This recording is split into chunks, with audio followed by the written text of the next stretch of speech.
이스라엘의 지도자가 되는 리더십은 매우 중요한 상황이었습니다. 하나님께서는 이스라엘 백성들에게 모세를 세우셔서 이스라엘 백성들을 포로되었던 그 자리에서 출애굽도 시키시고 인도도 해주시고 또 만나로 배를 채워주시기도 하시고 또 그들의 삶의 지침이 되는 율법과 십계명과 성막도 허락해 주시는데 이 모든 일들을 모세를 통해서 진행하셨습니다. 그러니까 이스라엘 백성들에게 있어서 모세는 상징적인 인물인 거죠. 저 모세가 우리를 인도하는 사람, 모세 말에 순종하는 것이 하나님의 말에 순종하는 것이다, 하나님의 말씀에 순종하는 것이다 라고 여길 만큼 굉장히 중요한 존재로 자리매김하고 있었습니다. 이제 40년 방황이 끝나고 이제 하나님께서 약속하신 가나안 땅으로 들어가기 직전에 이제 서게 됩니다. 그러면 가나안 땅까지는 그래도 좀 하나님이 모세를 좀 사용해 하셔서 들어가면 좋잖아요. 근데 하나님께서 그렇게 하지 않습니다. 하나님께서는 모세를 가나안 땅에 들어가지 않도록 그렇게 말씀하셨어요. 그래서 느보산 꼭대기에 올라가 가지고 가나안 땅을 이렇게 바라보면서 하나님의 부름을 받게 됩니다. 그러니까 참 제가 만약에 이스라엘 백성이라면 상당히 불안했을 것 같습니다. 제일 중요한 일이잖아요. 출애굽도 중요하지만 가나안 땅에 들어가서 이제 전쟁을 치러야 될 텐데 지금까지 우리에게 지침을 주고 우리를 인도했던 그 인도자가 갑자기 사라져 버리니 굉장한 혼란에 빠질 수 있었을 것이라 생각합니다. 이런 상황에서 하나님께서 세우신 새로운 지도자가 바로 여호수아였습니다. 사실 이스라엘 백성들이 모세가 없으면 당연히 여호수아가 인도자가 될 것이라는 것을 알만한 상황이었습니다. 말씀드렸던 것처럼 출애굽했던 1세대들이 광야에서 다 죽었습니다. 제가 계산해 보니까는 그냥 심심해서 계산을 해봤거든요. 그랬더니 하루에 한 40건 정도의 장례를 치러야 되는 거예요. 40년 동안 매일매일 죽어가는 1세대들을 보면서 하나님에 대해서 생각도 하고 또 괴로운 시간도 갖고 또 하지만 하나님이 말씀하신 대로 이루어진다는 것에 대해 생각하면서 순종을 결단하는 시간들을 가졌었겠죠. 어찌됐든 1세대들이 그렇게 다 광야에서 사라져 버렸습니다. 그리고 하나님께서 약속하신 1세대 중에서 유의하게 가나안 땅으로 들어갈 수 있게 한 인물 둘이 누구냐 하면 여호수아와 갈렙이었습니다. 그러니까 가장 경험이 많은 사람은 여호수아와 갈렙이죠. 여호수아 아니면 갈렙이 리더자가 되는 것이 타당한 상황입니다. 그런데 늘 모세 옆에서 모세 수종을 들면서 모세의 리더십을 가장 가까이 살펴봤던 사람, 그리고 어려움이 있을 때 전쟁터에 나가서 전쟁의 용사로 싸웠던 사람은 여호수아였습니다. 그렇기 때문에 이스라엘 백성들이 보기에도 모세가 없을 때 너무나 당연히 여호수아가 리더자로 세워지는 것이 당연한 상황이었죠. 그리고 실제로 하나님께서 모세가 죽기 전에 이스라엘 백성들 앞에서 다음 이스라엘의 지도자는 여호수아가 될 것이다 라고 선언한 바 있습니다. 민수기 27장 16절에서 20절 말씀인데 제가 읽어드릴 테니까 한번 잘 눈으로 따라 보시기 바랍니다. 여호와 모든 육체의 생명의 하나님이시여, 원하건대 한 사람을 이 회중 위에 세워서 그로 그들 앞에 출입하며 그들을 인도하여 출입하게 하사 여호와의 회중이 목자 없는 양과 같이 되지 않게 하옵소서. 무슨 말이냐 하면 모세가 하나님께 요청하는 겁니다. 하나님, 이제 제가 가나안 땅에 못 들어갈 텐데 리더자 하나 세워주십시오. 이들이 리더자가 없으면 목자 없는 양같이 흩어질 겁니다. 그러니까 세워주십시오 라고 요청하는 장면입니다. 이에 대해 하나님께서 18절부터 답을 주십니다. 여호와께서 모세에게 이르시되 눈의 아들 여호수아는 그 안에 영이 머무는 자니 너는 데려다가 그에게 안수하고 그를 제사장 엘르아살과 온 회중 앞에 세우고 그들의 목전에서 그에게 위탁하여 내 존귀를 그에게 돌려 이스라엘 자손의 온 회중을 복종하게 하라. 모든 백성들 앞에서 모세가 이스라엘의 어떤 리더십을 이양하는 장면들을 할 수 있도록 하나님께서 말씀하신 것이죠. 그러니까 누가 말하지 않아도 모세가 죽었을 때 여호수아가 당연히 이스라엘의 리더가 되는 것은, 지도자가 되는 것은 당연한 일이었던 겁니다. 그런데 그럼에도 불구하고 여호수아 시작하는 장면을 보면 여호수아가 과연 그들의 지도자로 보여지고 있는가에 대한 의문을 좀 갖게 합니다. 여호수아서 1장 1절 말씀 시작하는 장면 이렇습니다. 여호와의 종 모세가 죽은 후에 여호와께서 모세의 수종자 눈의 아들 여호수아에게 말씀하여 이르시되, 이렇게 얘기합니다. 여러분, 좀 리더십을 줄 거면은 여호수아 1장 1절에 여호와의 종 모세가 죽은 후에 여호와께서 새로운 여호와의 종 눈의 아들 여호수아에게 말씀하여 이르시되, 이래야 되는 거 아니에요? 누구는 여호와의 종이고 누구는 모세의 종이잖아요. 그러니까 지금 이스라엘 백성들이 여호수아가 이스라엘의 새로운 지도자가 되었음을 알기는 알지만 여전히 눈에는 그냥 모세의 종인 겁니다. 그러니까 리더십이 그렇게 탄탄한 상황이 아닌 거예요. 여러분, 이렇게 교회들이 분립개척들을 이제 하는 일들이 많이 있잖아요. 근데 분립개척을 하신 목사님들이 가장 어려움을 토로하는 부분들이 그겁니다. 이제 성도들이 갑자기 자기 보고 변했다고 한다는 거예요. 이 사람이 담임 목사 되더니 변했어, 뭐 이런 얘기들을 많이 한다는 거예요. 근데 그것도 틀린 말이 아닌 게 이런 겁니다. 늘 성도들이 바라보던 그 목사님은 이 교회의 그냥 부목사인 거죠. 이해 가시죠? 그러니까 저도 여기 이 교회 부목사잖아요. 그러니까 제가 열심히는 하지만 책임은 안 져요. 그러니까 좀 말도 가볍게 하고 좀 이렇게 아유 그러셨어요? 아유 잘못했네, 막 이런 얘기를 쉽게 한단 말이죠. 그런데 분립개척을 해가지고 이제 담임 목사가 됐어요. 책임자가 됐어요. 그러면 누가 이렇게 이야기를 해도 쉽게 답을 하기 어렵습니다. 왜냐하면 책임이 담임 목사에게 주어지기 때문에 그런 거죠. 그러니까 예전에 그 목사님을 알던 성도들이 보기에는 저 인간 갑자기 막 무게 잡고 그러네, 이상하네, 뭐 이런 생각하게 되는 거죠. 사실은 자리가 주는 무게 때문에, 책임감 때문에 하는 당연한 행동임에도 불구하고 그냥 우리 눈에 보기에는 그렇다는 거죠. 그러니까 이스라엘 백성들의 눈에 보기에도 여호수아가 굉장히 훌륭하게 모세를 서포트했던 모세의 종이기는 한데 모세 같은 지도자로 보이진 않는 건 거죠. 아유 저 뭐 맨날 옆에 있더니 지가 모세인 줄 알아, 뭐 이런 얘기를 할 만한 상황이었다라는 것을 1장 1절을 통해서 확인할 수 있는 겁니다. 그러면 이제 여호수아도 눈치로 알지 않겠어요? 물론 자기가 제일 나이도 많고 이제 최고의 연배를 가지고 있는 어른이긴 합니다만은 그런 상황이라면 좀 하나님 좀 리더들을 불러다가 족장들이라도 그 지파의 대표들이라도 불러다가 이렇게 좀 다독이고 리더십을 세울 수 있는 그런 과정들을 거치고 그렇게 해서 제가 좀 리더십이 탄탄해지면 이제 그때서야 좀 가나안 정복을 할 수 있겠습니다. 이럴 만한 상황입니다. 그런데 하나님께서 이런 상황인 것을 아마 아셨음에도 불구하고 어마어마한 명령을 내려버립니다. 바로 1장 2절에 모세의 종 여호수아에게 이런 표현을 씁니다. 내 종 모세가 죽었으니, 마치 모세가 죽었다는 걸 기다렸다는 듯이 내 종 모세가 죽었으니 이제 너는 이 모든 백성과 더불어 일어나 이 요단을 건너 내가 그들 곧 이스라엘 자손에게 주는 그 땅으로 가라 라고 얘기합니다. 휘청휘청해요. 그 모세의 종이 앞에 가가지고 하나님께서 요단강을 건너라고 합니다, 이제 싸움을 합시다, 이 얘기를 하라는 거예요. 모세가 죽자마자. 쉽겠습니까? 저는 제가 그래서 여호수아가 안 된 거죠. 저는 진짜 좀 세상 말로 죽어도 못합니다, 이런 말. 제가 이거 사람들이 볼 때는 저는 아직 모세의 종밖에 안 되는데 하나님 이거 지금 딴 것도 아니고 전쟁을 하라니요. 이 요단강을 건너가지고 이제 가나안 땅을 정복하기 시작하라니요. 이 사람들이 제 말을 들을지 안 들을지도 모르는데 저는 여전히 2인자로 보여지는 상황인데 하나님 좀 너무하신 거 아니에요? 할 만한 상황입니다. 그런데 여호수아니까 저하고는 다르니까요. 여호수아는 온전히 순종합니다. 1장 10절과 11절 말씀. 이에 여호수아가 그 백성의 관리들에게 명령하여 이르되 진중에 두루 다니며 그 백성에게 명령하여 이르기를 양식을 준비하라. 사흘 안에 너희가 이 요단을 건너 너희 하나님 여호와께서 너희에게 주사 차지하게 하시는 땅을 차지하기 위하여 들어갈 것임이니라 얘기합니다. 대단하죠?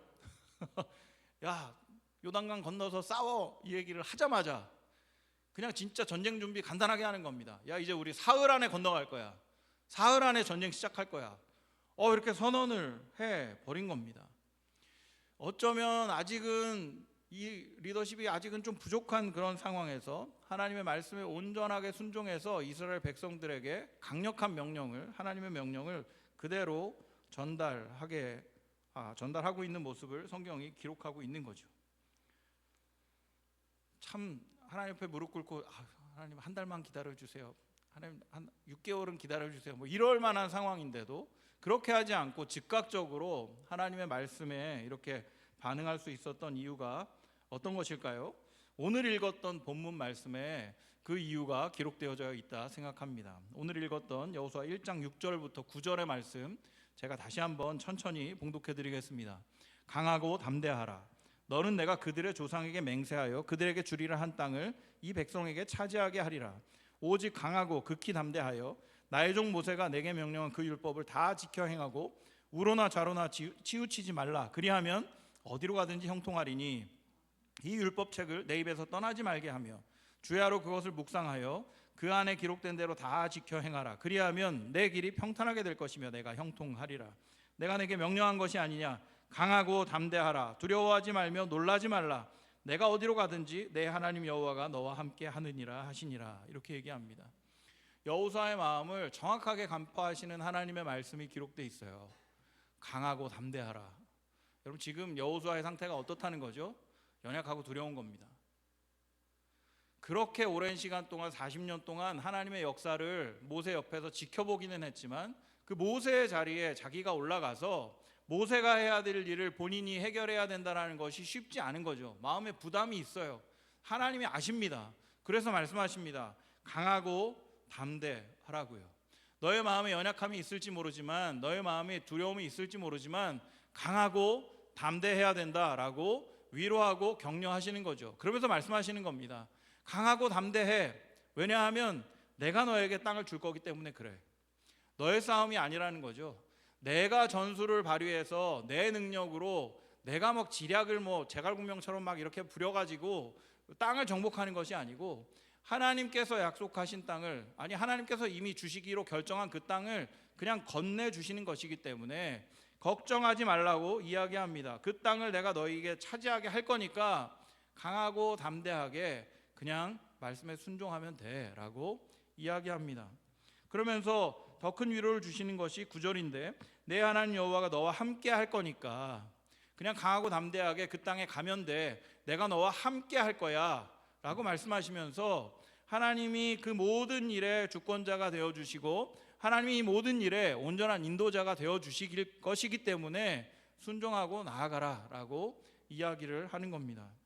두렵고 어려운 상황 속에서 좀 연약하고 마음이 무너질 만한 상황에서 자신감이 좀 없을 만한 상황에서 하나님께서는 여호수아에게 강하고 담대하라는 말을 무려 3번이나 반복하시면서 너와 함께 할 거다. 내가 너를 인도할 거다. 내가 너희들의 주인이 될 것이다 라는 말씀을 주시면서 위로하고 격려하여 가나안 땅을 차지하는 그 역사를 이룰 수 있는 첫발을 떼도록 해주시는 거죠.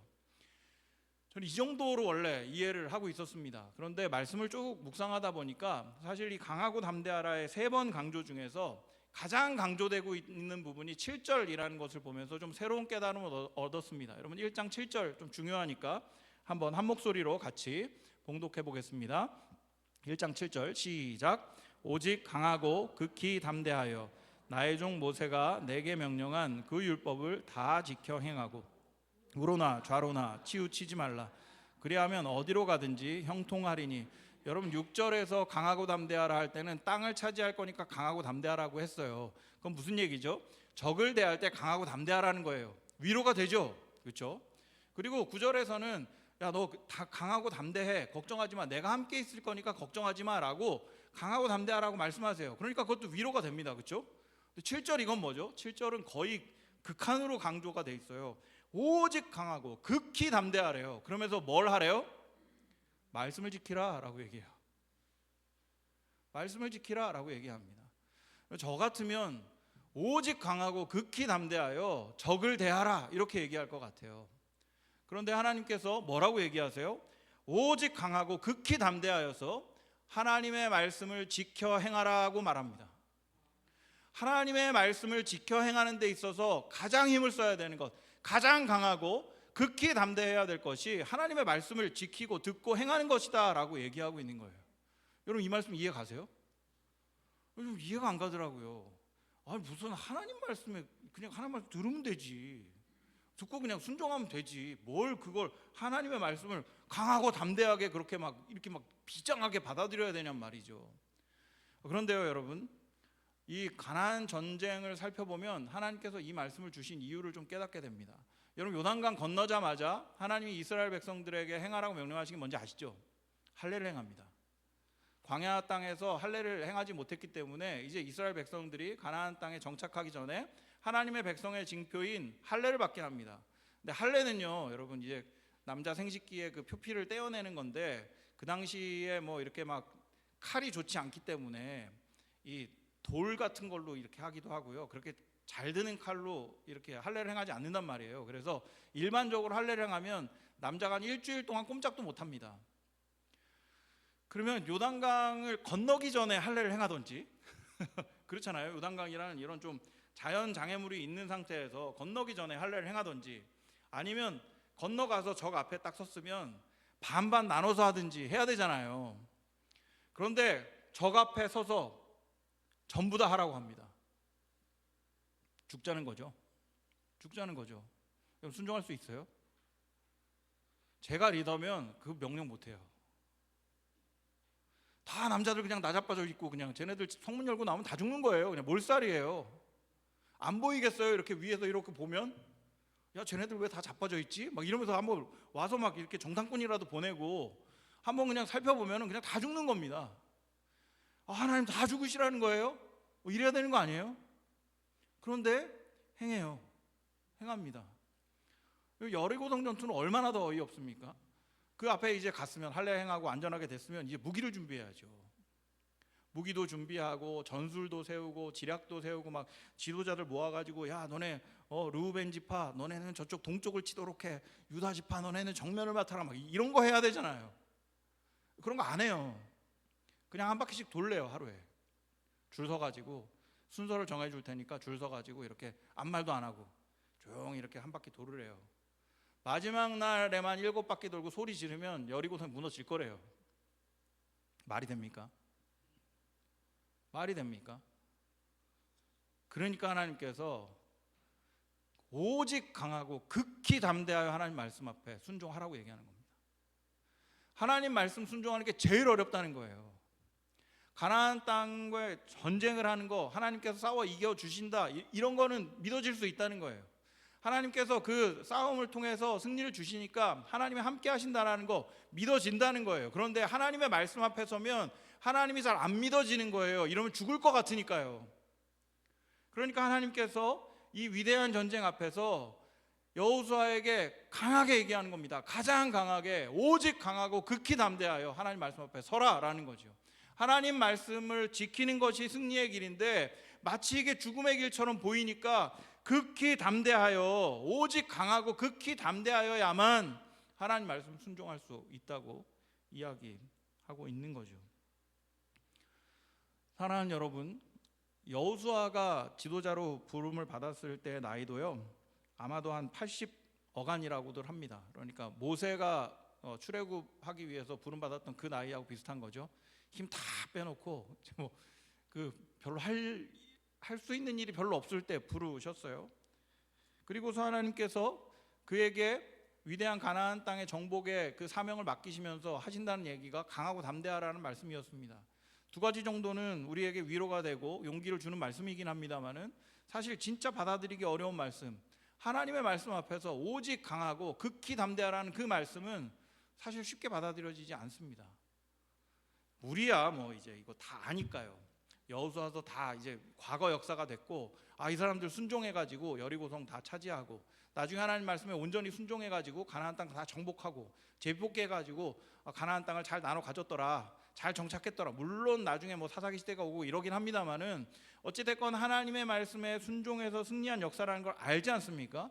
그러니까 이들이 하나님 말씀에 순종하는 게 그렇게 강하고 담대하게 안 받아들여지는 그런 상황이긴 합니다만은, 실제로 제가 그 앞에 있다면은 하나님 말씀에 순종하는 것은 정말 극한의 고민인 겁니다.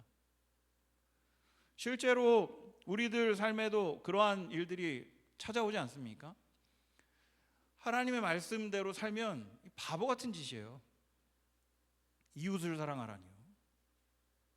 나 살기도 바빠 죽겠는데 무슨 이웃을 사랑해요? 남한테 뭘 나눠줘요? 어떻게 해? 지금 이 자영업자가 다 망하고 있는 이 시대에 내 거 조금이라도 더 챙기고 아껴야지. 그런 게 어디 있어요? 그런 게 어디 있어요? 하나님께서 이스라엘 백성들에게 땅을 주시고 이런 명령도 하세요. 밭을 이렇게 네모나게 주셨으면 양 네 구탱이는 남겨두라 그래요. 그리고 이 곡식을 추수하고 나서 떨어진 이삭은 가져가지 말라고 해요. 왜 그런지 아세요? 그건 이웃의 것이래요. 그건 나그네, 과부, 고아의 것이래요. 내 것인데 그 안에 이웃의 것이 있어요. 하나님은 그렇게 얘기하세요 우리한테. 야, 너 100% 네 건 것 같아? 그 안에 이만큼 내 귀퉁이하고 떨어진 이삭은 이웃의 것이야 라고 얘기하세요. 도와집니까? 내가 이것만 있어도 내가 이번에 뭘 할 텐데 고민되네. 생명이 달린 문제가 아닌데도 저희 이러잖아요. 하나님 말씀 앞에 우리가 온전히 순종하지 못하잖아요. 그게 손해가 될까 봐. 여전히 그래서 여호수아 때하고 우리하고는 좀 상황이 좀 다르긴 합니다만은 여전히 우리도 하나님 말씀 앞에서 강하고 담대하게 그 말씀을 받아야 된다는 사실을 오늘 이 말씀이 우리에게 교훈해주고 있다 생각합니다. 왜냐하면 하나님 말씀대로 살면 100%예요. 100% 손해입니다. 아니 그 고등학교 3학년 학생들한테 주일에 와서 예배하라니 성적 떨어져요. 제가 예언합니다. 그 교회 안 오고요. 열심히 공부한 애가 더 좋은 학교 갑니다. 이렇게 얘기하면 안 되는 건가? 아니, 그게 맞잖아요. 그게 공평하신 하나님 원리 아니에요? 그런데 좋은 대학보다 더 좋은 것이 있으니 예배 드리라는 거 아닌가요? 그런 건 거잖아요. 그런 건 거잖아요. 저희가 주님이 더 귀하다는 걸 아니까 세상이 맞다고 하는 거 대신 하나님 말씀 듣는 거잖아요. 근데 우리가 하나님 말씀 앞에 너무 약해집니다. 죽을 것 같아요. 주님 이거 아닌 것 같아요. 원수를 사랑하라고요? 주님, 저 인간은 공의의 하나님이신 주님께서 죽여주셔야죠. 저런 인간이 어떻게 교회 안에 같이 있을 수가 있어요? 저런 인간이 어떻게 예수 믿는다고 할 수 있어요? 원수 저는 못 사랑하겠어요. 예수님이 사랑하셨으니까 그냥 퉁쳐요. 이런 마음 있는 거 아니에요? 저희는 주님의 말씀을 가져다 놓고 내가 믿고 순종한다는 생각보다 주님의 말씀을 가져다 놓고 네가 믿으라고, 네가 순종하라고 이야기하고 있는 것이 우리들 수준 아닙니까? 그래서 오늘도 하나님이 우리에게 동일한 명령을 하신다 생각합니다. 오직 강하고 극히 담대하여 나의 종 모세가 내게 명령한 그 율법을 다 지켜 행하고 우로나 좌로나 치우치지 말라. 하나님의 말씀에 온전히 순종하라. 손해가 될 것 같아도 그 명령에 순종하는 그것이 하나님 기뻐하시는 길이고 그것이 형통하는 길이다라고 말씀하고 계십니다. 쉽지 않죠. 쉽지 않습니다. 편안함으로 가는 길이 아니기 때문에 그래요. 성공하는 길로 가는 길이 아니기 때문에 하나님의 말씀 앞에 담대하게 순종하는 것이 쉬운 일이 아닙니다. 그럼에도 불구하고 그것이 생명의 길이라고 말씀하시는 하나님의 말씀에 귀 기울이는 시간 되길 원합니다. 그리고 그 말씀을 마음에 새기고 주님, 저도 강하고 담대하게 하나님 말씀 앞에 서서 그 말씀에 순종할 수 있는 그 용기를 허락해 주십시오. 여호수아에게 오직 강하고 극히 담대하라고 말씀하셨던 그 말씀 저에게 허락해 주셔서 오늘 저에게 주시는 말씀, 손해가 되는 것 같은 말씀, 내가 이렇게 하면 아주 망할 것 같은 그 말씀 앞에 극히 담대하게 순종할 수 있는 믿음을 허락해 주십시오. 말씀대로 살아가는 은혜 누리게 하여 주십시오. 결단하는 우리 모두가 되기를 주님의 이름으로 축원드립니다. 이 시간 그 고백